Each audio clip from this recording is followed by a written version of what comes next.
살롬.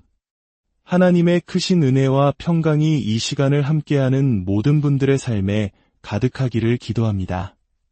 오늘 우리는 잠시 세상의 소음에서 벗어나 우리 영혼 깊은 곳의 갈증에 대해 이야기 나누고자 합니다. 혹시 기쁨이라는 단어를 들으면 무엇이 떠오르시나요? 잠깐의 즐거움, 성취감, 아니면 무언가 채워지지 않는 공허함인가요? 많은 신앙인들이 구원의 감격을 경험하고도 여전히 무거운 마음에 짓눌려 살아갑니다. 마치 끝없는 쳇바퀴를 도는 것처럼 기쁨을 얻기 위해 애쓰지만 그 기쁨은 바람처럼 사라지곤 합니다. 오늘 우리가 나눌 이야기는 일시적인 감정의 고향이나 듣기 좋은 위로가 아닙니다. 그 대신 여러분의 삶에 흔들리지 않는 견고한 기쁨의 기둥을 세우는 아주 단순하지만 근본적인 진리에 관한 것입니다. 이 말씀이 여러분의 마음의 심겨삶으로 살아내질 때 여러분의 삶은 이전과는 비교할 수 없는 참된 기쁨과 용기로 채워질 것입니다. 이 귀한 진리의 말씀을 듣기 전 잠시 마음을 모아 기도하겠습니다. 사랑의 하나님, 이 시간 성령으로 우리 각 사람에게 임하여 주셔서 굳은 마음을 부드럽게 하시고 닫힌 귀를 열어주시옵소서. 우리를 얽매는 모든 거짓과 무거운 짐들로부터 자유롭게 하시고 오직 당신의 진리 안에서 참된 기쁨과 평안을 누리게 하여 주시옵소서. 만약 오늘 이 시간이 당신에게 은혜가 된다면 이 말씀을 주변에 사랑하는 이들과 나누어 주십시오. 하나님의 은혜를 흘려보내는 것은 우리에게 주어진 또 다른 축복의 통로입니다. 이제 우리를 참된 기쁨으로 초대하시는 하나님의 음성에 귀 기울여 보겠습니다. 우리는 신앙생활을 하면서 위대하고 중요한 성경적 진리들을 자주 듣습니다. 하지만 안타깝게도 많은 신자들의 마음속에서 이 진리들은 그저 상투적인 문구, 즉 클리셔가 되어버리곤 합니다. 우리는 그 말들을 할 수 있고 그것이 어느 정도 사실이라는 것도 압니다. 하지만 그 진정한 의미가 무엇인지, 어떻게 내 삶에 적용해야 하는지 구체적으로 설명하지는 못합니다. 예를 들어, 당신이 낙심하고 지쳐 있을 때 누군가 다가와 하나님을 신뢰하세요 라고 말합니다. 맞는 말입니다. 하지만 그게 구체적으로 무엇을 의미할까요? 하나님을 신뢰한다는 것은 정확히 어떻게 하는 것일까요? 혹은 그리스도를 바라보세요 라고 조언합니다. 어디를요? 무엇을 보라는 말인가요? 복음을 묵상하고 그 안에서 기쁨을 누리세요. 네, 그러고 싶습니다. 하지만 어떻게 하는 것입니까? 주 안에서 항상 기뻐하라는 말씀이 우리의 힘이라는 것을 머리로는 압니다. 하지만 어떻게 그 기쁨이 나의 실질적인 힘이 될 수 있을까요? 이런 위대한 진리들이 머릿속에서만 맴돌고 삶을 변화시키는 능력으로 이어지지 않을 때 우리는 오히려 더 깊은 좌절감에 빠지게 됩니다. 마치 수많은 지식의 조각들이 흩어져 있지만 그것을 어떻게 꿰어야 할지 모르는 것과 같습니다. 오늘 저는 그 흩어진 진리의 구슬들을 꿰어 여러분의 삶을 견고하게 지탱할 4개의 기둥으로 세워드리고자 합니다. 이 4가지는 그리스도인의 삶, 하나님과의 동행, 그리고 참된 순종으로 나아가는 길의 핵심입니다. 첫 번째 기둥은 진리에 대한 지식입니다. 두 번째는 그 진리를 믿음으로 붙잡는 것입니다. 세 번째는 그 믿음이 필연적으로 낳는 기쁨입니다. 그리고 마지막 4번째 기둥은 그 기쁨이 동력이 되어 이끄는 순종입니다. 진리에 대한 지식, 그 진리에 대한 믿음, 그리고 그 믿음이 가져오는 기쁨, 마지막으로 그 기쁨에서 비롯되는 순종. 이 4가지 기둥의 순서는 매우 중요합니다. 특히 기쁨이 순종보다 앞선다는 사실을 이해하지 못하면 우리의 신앙 여정은 평생 혼란스러울 수 있습니다. 기쁨은 나의 순종이나 노력의 결과물이 아닙니다. 기쁨은 전적으로 하나님께서 행하신 일의 결과입니다. 그렇기에 우리의 기쁨은 변덕스러운 내 감정이나 상황이 아니라 영원히 변치 않으시는 하나님이라는 반석 위에 세워질 수 있는 것입니다. 만약 당신의 기쁨이 당신의 행위에 달려 있다면 그 기쁨은 마치 바람에 흔들리는 갈대처럼 사나운 파도처럼 끊임없이 요동칠 것입니다. 자, 이제 이 4개의 기둥을 하나씩 자세히 살펴보겠습니다. 첫 번째 기둥, 진리에 대한 지식입니다. 우리는 무엇을 알아야 할까요? 성경을 읽을 때 우리는 무엇을 찾아야 할까요? 제가 성경을 읽을 때 가장 먼저 던지는 질문은 이것입니다. 하나님은 누구신가? 이 말씀이 하나님에 대해 그리고 나를 위한 하나님에 대해 무엇을 말해주고 있는가? 더 나아가 하나님께서 나를 위해 무엇을 계획하고 작정하셨는가? 역사 속에서, 복음 안에서, 그리고 내 삶 속에서 무엇을 행하셨는가? 그리고 앞으로 무엇을 행하실 것인가? 먼저 하나님이 누구신지 아는 것. 성경이 드러내는 그 놀랍고 위대하며 선하신 하나님을 알게 될 때, 그리고 그 하나님이 내 인생의 주관자이심을 깨달을 때 우리의 기쁨은 커져만 갑니다. 예레미야 선지자는 이렇게 말했습니다. 지혜로운 자는 그의 지혜를 자랑하지 말라. 용사는 그의 용맹을 자랑하지 말라. 부자는 그의 부함을 자랑하지 말라. 자랑하는 자는 이것으로 자랑할지니 곧 명철하여 나를 아는 것과 나 여호와는 사랑과 정의와 공의를 땅에 행하는 자인 줄 깨닫는 것이라. 많은 성도들이 하나님의 속성을 공부할 때 오히려 낙심하곤 합니다. 복음의 빛 아래에서 보지 않기 때문입니다. 하나님은 거룩하시다 라는 말을 들을 때 우리는 거울 속에 거룩하지 못한 내 모습을 보며 위축됩니다. 그래서 찬양 대신 주님은 거룩하시고 저는 벌레입니다. 저를 밟아주시옵소서 와 같은 절망의 노래를 부릅니다. 거룩함이 두려움의 대상이 되는 것입니다. 하지만 복음 안에서 다시 보십시오.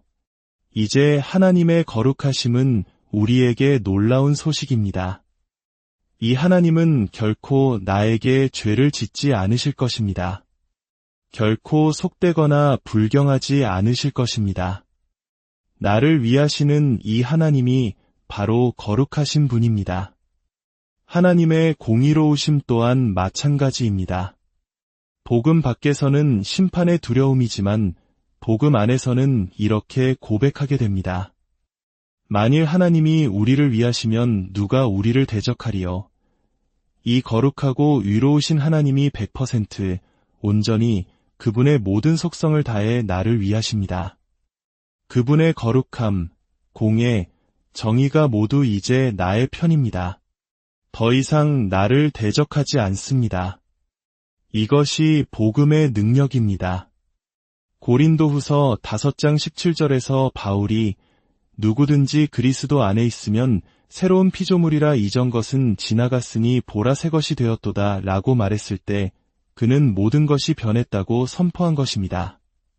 하나님을 보는 관점, 나 자신을 보는 관점, 나의 과거와 현재와 미래, 하나님과의 관계 모든 것이 완전히 새로워졌습니다. 이제 우리는 성경 앞에서 숨지 않습니다. 하나님이 거룩하시다는 말은 제발 하지 마세요. 무서워요 라고 말하지 않습니다. 오히려 더 말씀해 주세요. 제발요 라고 외치게 됩니다.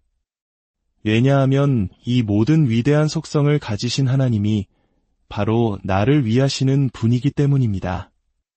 두 번째로 알아야 할 지식은 하나님께서 무엇을 작정하셨는가입니다. 창세전에 하나님께서 당신을 향해 무엇을 계획하고 기록해 두셨을까요? 그 계획은 즉흥적으로 만들어진 것이 아닙니다. 하나님의 모든 지혜와 능력을 총동원하여 세우신 완벽한 계획입니다.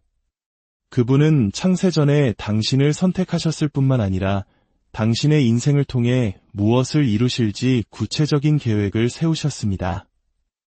로마서 8장 21절은 피조물조차도 썩어짐의 종 노릇한 데서 해방되어 하나님의 자녀들의 영광의 자유에 이를 것이라고 말합니다. 낡고 부서지고 썩어가는 이 세상 모든 것이 새롭게 되어 하나님의 자녀인 우리에게 주어질 것입니다. 베드로후서 3장 13절은 우리는 그의 약속대로 의가 있는 곳인 새하늘과 새 땅을 바라보도다 라고 말합니다. 우리를 기다리는 미래는 놀랍고 장엄합니다. 당신 자신에 대한 하나님의 계획은 어떨까요? 예레미야 29장 11절의 말씀은 비록 이스라엘 백성을 향한 것이었지만 오늘날 하나님의 모든 자녀에게 동일하게 적용됩니다. 너희를 향한 나의 생각을 내가 안하니 평안이여 재앙이 아니니라 너희에게 미래와 희망을 주는 것이니라. 하나님께서 독생자를 아낌없이 내어주신 이유가 훗날 천국에서 당신의 실패를 꾸짖기 위해서라고 생각하십니까? 당신이 이 땅에서 얼마나 부족했는지 상기시키며 초라한 오두막이나 내어주시려고 그 엄청난 희생을 치르셨을까요? 결코 아닙니다. 그 모든 일은 당신을 구원하신 하나님 자신의 영광을 위한 것이었습니다. 구원 이야기의 유일한 영웅은 오직 하나님 한 분이십니다. 나머지는 모두 실패자입니다. C.S. 루이스의 나니아 연대기처럼 모두가 실패하고 모든 것이 엉망이 되었을 때 사자 아슬란이 나타나 모든 것을 해결합니다. 그것이 바로 기독교 신앙의 본질입니다. 하나님께서는 버림받고 타락하고 모든 면에서 잘못된 우리 같은 존재를 택하셔서 오직 그분의 능력만으로 우리를 영광스럽게 만드십니다. 우리는 그저 은혜의 수혜자일 뿐입니다. 세 번째 지식은 하나님께서 무엇을 행하셨는가입니다. 우리는 구약 성경을 통해 역사 속에서 신실하게 일하신 하나님을 봅니다. 로마서 15장 4절은 무엇이든지 전에 기록된 바는 우리의 교훈을 위하여 기록된 것이니 우리로 하여금 인내로 또는 성경의 위로로 소망을 가지게 함이니라고 말씀합니다. 성경을 읽으며 자신의 실패에 좌절하는 대신 그보다 더 크신 구원자 하나님을 발견해야 합니다. 그분은 단 한 번도 실패하지 않으셨습니다. 또한 복음 안에서 하나님이 행하신 일을 보십시오. 로마서 8장 32절입니다.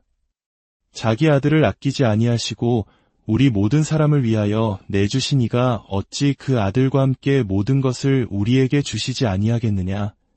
하나님은 당신을 위해 가장 귀한 아들을 내어주셨습니다. 왜 그런 엄청난 대가를 치르셨을까요? 당신에게서 무언가를 감추거나 당신을 계속 죄책감에 머물게 하기 위해서일까요? 아닙니다. 당신에게 은혜를 넘치도록 부어주시기 위함입니다. 가장 작고 연약한 성도를 천사들보다 더 높은 자리에 앉히기 위함입니다. 하나님께서 당신 안에서 행하신 일을 기억하십시오. 로마서 5장 1절은 우리가 춤추게 하기에 충분한 말씀입니다. 그러므로 우리가 믿음으로 의롭다 하심을 받았으니 우리 주 예수 그리스도로 말미암아 하나님과 화평을 누리자. 이 화평은 일시적인 것이나 우리의 행위에 따른 것이 아닙니다. 영원하고 불변하며 언약적인 평화입니다. 당신은 법적으로 하나님 앞에서 의롭다고 선포되었습니다. 천국에서 영화롭게 된 몸을 입는다 해도 지금보다 더 의로워질 수는 없습니다. 이것이 당신의 현재 상태입니다. 네 번째로 우리는 하나님께서 무엇을 하실 것인가를 알아야 합니다. 이 땅에서의 삶이 전부가 아닙니다. 우리를 기다리고 있는 미래의 은혜는 상상을 초월합니다. 고린도전서 2장 9절은 말합니다. 기록된 바 하나님이 자기를 사랑하는 자들을 위하여 예비하신 모든 것은 눈으로 보지 못하고 귀로 듣지 못하고 사람의 마음으로 생각하지도 못하였다 함과 같으니라. 여기서 자기를 사랑하는 자들이라는 구절에 걸려 넘어지지 마십시오. 하지만 제 사랑은 불완전한데요 라고 말하는 것을 멈추십시오. 하나님이 당신을 사랑하시는 이유는 당신의 사랑이 완벽해서가 아닙니다. 그분의 사랑은 당신에게서 시작된 것이 아니라 하나님 자신에게서 시작되었습니다. 그분의 주권적인 선택이며 결정이었습니다. 에베소서 2장 7절은 하나님께서 우리를 그리스도와 함께 하늘에 앉히신 이유가 이는 그리스도 예수 안에서 우리에게 자비하심으로써 그 은혜의 지극히 풍성함을 오는 여러 세대에 나타내려 하심이라고 설명합니다. 하나님께서 당신을 구원하신 목적은 온 피조물에게 그분이 얼마나 선하신 분인지를 당신을 통해 보여주시기 위함입니다. 당신은 하나님의 선하심과 은혜를 보여주는 살아있는 전시품입니다. 당신이 영광 가운데 들어설 때 온 우주는 당신의 이전 모습과 현재의 모습을 비교하며 당신에게 부어주신 하나님의 은혜를 보고 이전에는 결코 할 수 없었던 방식으로 하나님을 경배하게 될 것입니다. 그리고 그 은혜는 영원토록 매일같이 더 풍성해질 것입니다. 이 얼마나 놀라운 미래입니까? 이제 두 번째 기둥, 믿음입니다. 이 모든 진리를 아는 것만으로는 충분하지 않습니다. 우리는 그것을 믿어야 합니다. 눈에 보이지 않지만 눈에 보이는 현실보다 더 실제적인 것으로 믿어야 합니다. 당신의 생각이나 감정이 아닌 하나님께서 말씀하신 것을 믿어야 합니다. 믿음은 바라는 것들의 실상이요, 보이지 않는 것들의 증거입니다. 어떻게 보이지 않는 것을 확신할 수 있을까요? 바로 하나님께서 말씀하셨기 때문입니다. 그래서 믿음은 하나님의 말씀과 분리될 수 없으며 말씀을 통해 강해집니다. 로마서 4장의 아브라함은 믿음의 위대한 본보기입니다. 그는 100세가 되어 자기 몸이 죽은 것 같고 사라의 태가 죽은 것 같음을 알고도 믿음이 약하여지지 않았습니다. 그는 하나님의 약속을 의심하지 않고 믿음으로 견고하여져서 하나님께 영광을 돌렸습니다. 어떻게 영광을 돌렸습니까? 그분을 믿음으로써입니다. 누군가를 존중하는 최고의 방법은 그 사람의 말을 믿어주는 것입니다. 우리는 우리의 마음에 성경 말씀을 선포해야 합니다. 마음이 우리에게 거짓말하도록 내버려 두어서는 안 됩니다. 사탄이 우리를 죽이는 방법은 칼이 아니라 거짓말입니다. 기쁨으로 걷는 비결은 원수의 거짓말이 아닌 하나님의 진리를 믿는 것입니다. 그리고 세 번째 기둥, 기쁨이 찾아옵니다. 이 기쁨은 앞서 말했듯 나의 행위에서 오는 것이 아닙니다. 하나님이 누구시며 그분이 나를 위해 무엇을 하셨고 앞으로 무엇을 하실 것인지를 믿음으로 붙잡을 때 세상의 어떤 것에도 흔들리지 않는 기쁨이 샘솟습니다.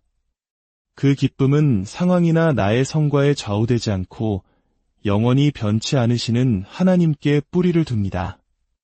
느헤미야 8장 10절의 말씀처럼 여호와로 인하여 기뻐하는 것이 너희의 힘이니라. 이 기쁨은 하나님으로부터 오는 기쁨입니다. 바로 이 기쁨이 마지막 네 번째 기둥인 순종의 활력을 불어넣습니다. 두려움과 슬픔은 영혼을 짓누르고 우리의 모든 기능을 마비시킵니다. 하지만 기쁨은 영혼의 생기를 불어넣습니다. 시편 119편 32절에서 다윗은 주께서 내 마음을 넓히시면 내가 주의 계명들의 길로 달려가리이다 라고 고백합니다.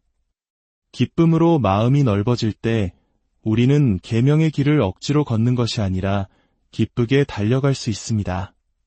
또한 기쁨은 우리가 고난을 이겨낼 힘을 줍니다. 마음이 기쁠 때 시련은 가볍게 느껴집니다.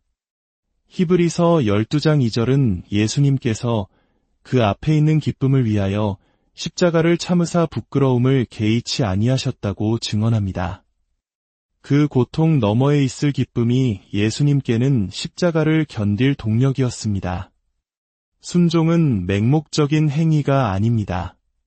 순종은 하나님이 오르시며 그분의 말씀이 나에게 가장 선하고 유익한 길이라는 것을 믿는 믿음의 행위입니다. 불순종은 하나님을 의심하는 데서 시작됩니다. 하나님이 정말 그렇게 말씀하셨느냐? 는 사탄의 질문처럼 말입니다. 사랑하는 여러분, 이 모든 지식과 믿음, 기쁨과 순종의 원천은 무엇일까요? 바로 하나님의 말씀 안에서 우리의 생각을 새롭게 하는 것입니다. 말씀을 통해 하나님이 누구신지, 나를 위해 무엇을 하셨고 하실 것인지를 끊임없이 탐구하십시오. 그리고 기도로 하나님과의 관계를 깊게 하십시오. 거룩한 성도들과의 교제를 통해 서로를 격려하십시오. 제가 여러분을 위해 단 한 가지를 기도할 수 있다면 그것은 여러분이 자신을 향한 하나님의 사랑을 조금이라도 더 깊이 깨닫게 되는 것입니다. 당신이 얼마나 깊고 변함없으며 완벽한 사랑을 받고 있는 존재인지를 아는 것입니다. 저는 페루에서 선교사로 섬길 때 인정받고 사랑받기 위해 제 자신을 혹사시키다가 완전히 무너져 내린 경험이 있습니다. 바로 그 절망의 순간 저는 깨달았습니다. 제가 무언가를 하거나 되지 않아도 저는 이미 하나님의 완전한 사랑 안에 있다는 사실을요. 그 사랑은 전적으로 하나님께 달려 있었습니다. 그분이 시작하셨고 그분이 이끄시며 그분이 완성하실 것입니다. 저는 그저 사랑받는 자일 뿐이었습니다. 거울 속 자신을 한번 볼 때마다 하나님과 그분의 사랑을 10번 바라보십시오. 당신은 사랑받고 있습니다. 이것은 단순한 위로가 아니라 우주에서 가장 강력한 진리입니다.